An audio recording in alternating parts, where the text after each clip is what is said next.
Don't mistake the 3 obstacles for yourself.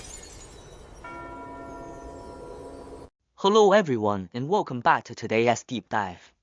Today, we are discussing a common and frustrating dilemma faced by many practitioners. Why do some people study Buddhism for a very long time yet still fail to get a feel for it? If you speak to them about life being like a dream to dissolve their suffering, they show zero interest. They might even argue, you say this is a dream, but my head is sweating right now. Even if I try to view it as illusory, the pain is still completely real. Why can't I enter this dream state? Yet, the moment you bring up wellness, acupoints, or massage, they can talk enthusiastically for an hour. This happens because their goal isn't liberation or true cultivation. They just want to show off how capable they are. In cultivation, this is known as a person of great arrogance. Their defining traits are a volatile temper, constant calculation, and inverted views. Today, we execute a single counter-strike into this widespread phenomenon to decode a critical reality when facing illness and life obstacles.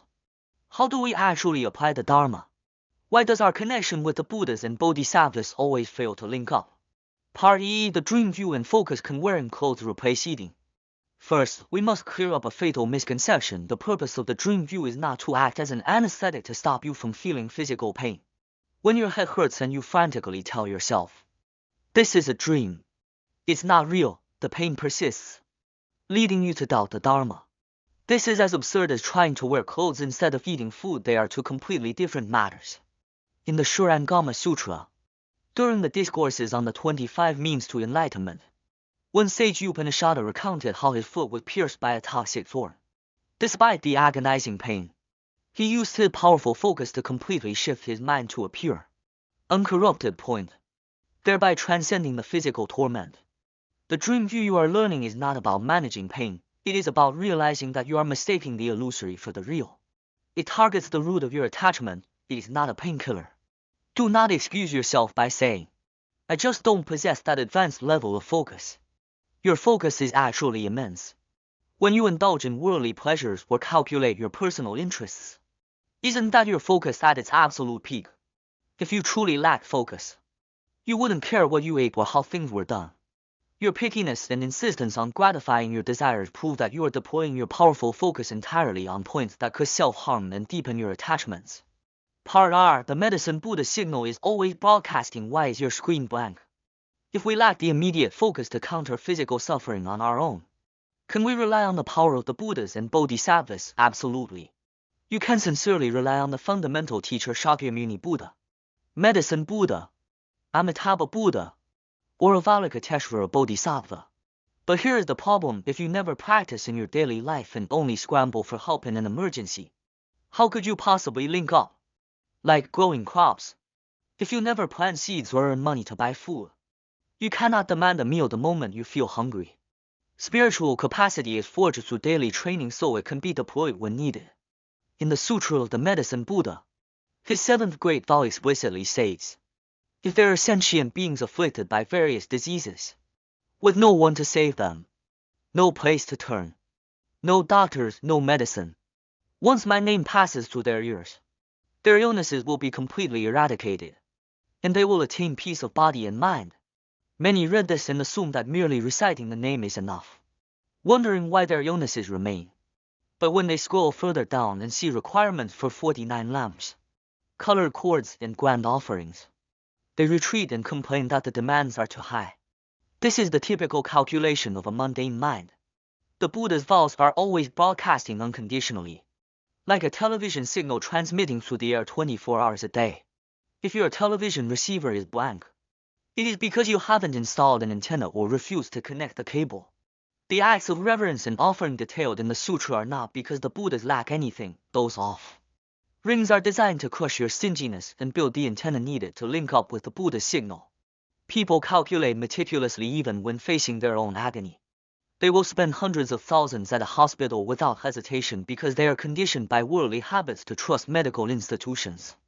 Yet before the Buddhas, they count pennies, worrying whether their offering will be a financial loss if their illness isn't immediately cured. You would rather endure raw pain than part with your wealth. Material possessions carry more weight than your own well-being. When you treat the Buddhas with suspicion and calculate your costs, you build a dense barrier around yourself. To blame the Buddha for your lack of results is like cutting your own antenna and claiming the broadcasting station is a fraud. Part 3. What is the self? What you guard is merely a heap of obstacles. To break this deadlock, you must realize the root cause. You have completely mistaken your identity. The barrier between us and the Buddhas exists because we carry 3 massive mountains known as the 3 obstacles: karmic obstacles, retributive obstacles, and afflictive obstacles. Coalescing together, these obstacles form your physical body and current personality. The tragedy is that you treat this heap of obstacles as your true self, spending every day protecting, pampering, and defending it. When somebody wants junk food, comfort, laziness, or refuses to exert any effort, you instantly gratify it. This is called calculating in alignment with affliction. By guarding these obstacles, you make them denser, encasing yourself in a lead-lined room that even X-rays cannot penetrate. How can the compassionate light of the Buddhas reach you so that it is impossible? To transcend this, you must confront it, reject it, and refuse to acknowledge this body and its erratic thoughts as the true you. When its CRAVs refined carbohydrates or mindless entertainment, deploy the precepts and tell it, be still. You are not permitted to indulge. This is not self-torture, it is the active shattering of your karmic obstacles. By cracking the shell, you move closer to the Buddhas, and the blessings you receive become pristine and clear. This is why classical texts praise Siddhana for facing knives and fires, and why the Lotus Sutra honors the medicine king Bodhisattva for offering his own body in flames. It appeared fatal, but in reality, they were completely discarding the body of the 3 obstacles. Consequently, they manifested boundless merit, attained the samadhi of manifesting all physical forms, and achieved absolute spiritual freedom.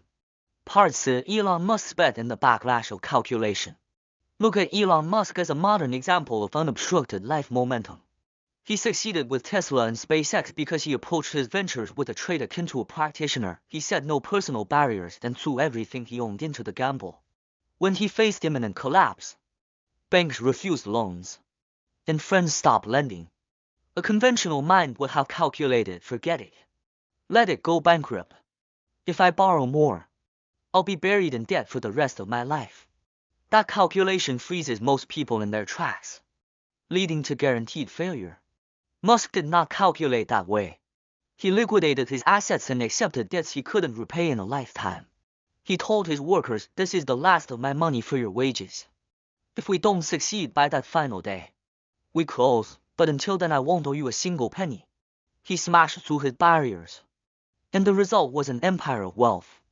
Countless brilliant scientists possess raw intelligence far superior to Musk, yet they never match his impact because they are paralyzed by calculation, ultimately calculating themselves into a corner.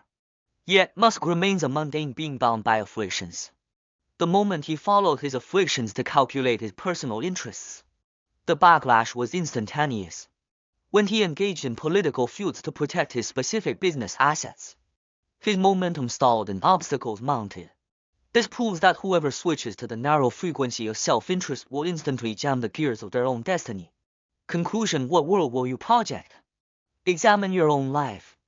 When working for others, do you cut corners, do the bare minimum, and avoid delivering absolute satisfaction? Do you demand exact compensation down to the second and feel insulted if called upon unexpectedly? That is the blueprint of failure, where every action runs opposite to correct view. Those who move toward excellence do the exact opposite. They work diligently to ensure absolute satisfaction, regardless of who they serve. They accept whichever pay comes, harbor no resentment if none does, and invest 100% of their focus without stingy calculations. They may appear to be at a disadvantage, but the moment the world discovers their absolute reliability, everyone scrambles to elevate and support them. Cultivation operates on this exact matrix. Stop using petty, calculative logic against the universe, the Buddhas, or other sentient beings. The next time you face illness, adversity, or the urge to complain, laze around or show off, slam on the brakes. Tell yourself, this is not me. This is merely my 3 obstacles, and I refuse to be deceived by them. Deploy your focus. Set up your antenna.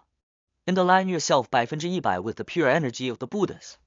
Thank you for tuning into this deep discourse shared by the Buddha Activity Association of Australia.